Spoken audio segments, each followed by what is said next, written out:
Salut à tous, nous sommes le 6 janvier 2021, mercredi. Aujourd'hui, on va parler un peu de... Vous avez remarqué que j'ai commencé à vous enseigner un peu de français. J'ai décidé que c'est ça que je vais commencer à faire dans ma chaîne. Parce que mais avant, je ne savais pas qu'est-ce que... Je n'avais aucun but dans ma chaîne. Donc, du coup, j'ai décidé de vous enseigner un peu de français pour me rendre un peu utile. Ok, les pronoms compléments à l'impératif. Ok, d'abord, on va commencer avec des exemples. Excusez-moi, donne-le-moi, prête-la-nous, passez-le-nous, vas-y, achète-en. Ils sont tous des impératifs, c'est-à-dire on ordonne quelqu'un, on ordonne à quelqu'un de faire quelque chose. Excusez. Ok. Mais ce qui est intéressant ici est qu'il y a des pronoms qui viennent juste après. On a moi, on a le moi. Parfois il y a un pronom, parfois il y a deux pronoms.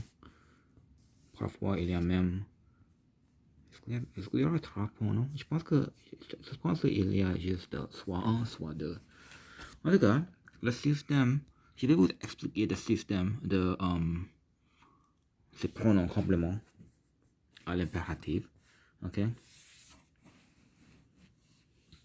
Comme pour les pronoms, les compléments, les pronoms compléments normaux, j'ai des exemples ici. Il y a des pronoms directs et aussi des pronoms indirects.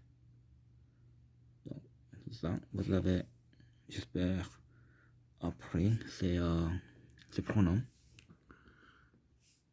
Mais les pronoms pour les impératifs sont un peu différents. Il semble que ils sont semblables, mais il y a un peu de différence. Par exemple, pour les pronoms compléments directs, il n'y a pas un 1 ici, il n'y a pas un 1. Et pour les pronoms compléments indirects, les différences sont plus profondes. Il n'y a pas de moi ni toi aux pronoms compléments normaux.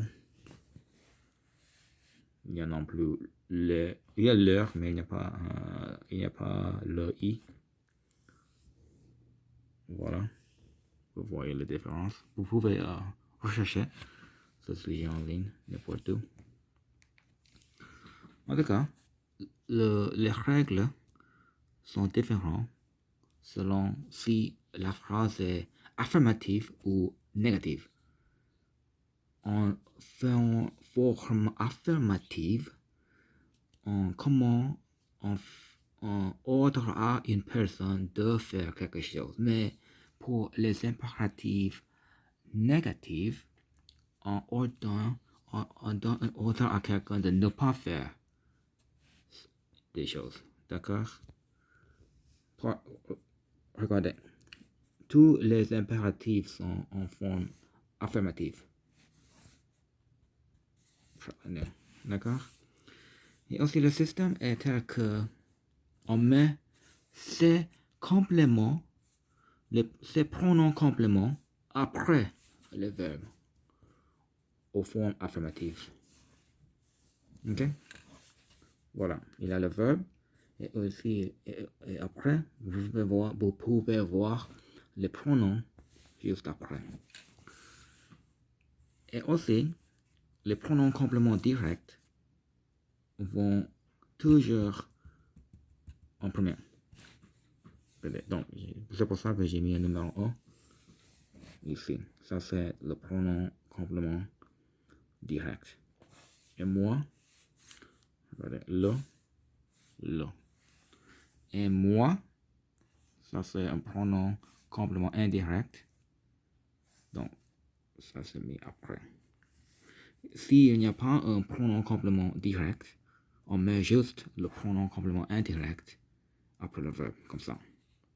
Mais s'il y en a deux, il faut mettre le pronom complément direct d'abord.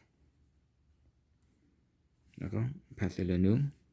Achetez-en. Vas-y. D'accord? Parlez-nous, ça signifiera en anglais lend that to me, lend that to us, lend that to us. Passez-le nous, ça signifiera en anglais pass that thing to us. Et de façon excellente. D'accord? Donc, ça c'est l'explication de ce sujet de la grammaire française. En tout cas, à la prochaine fois.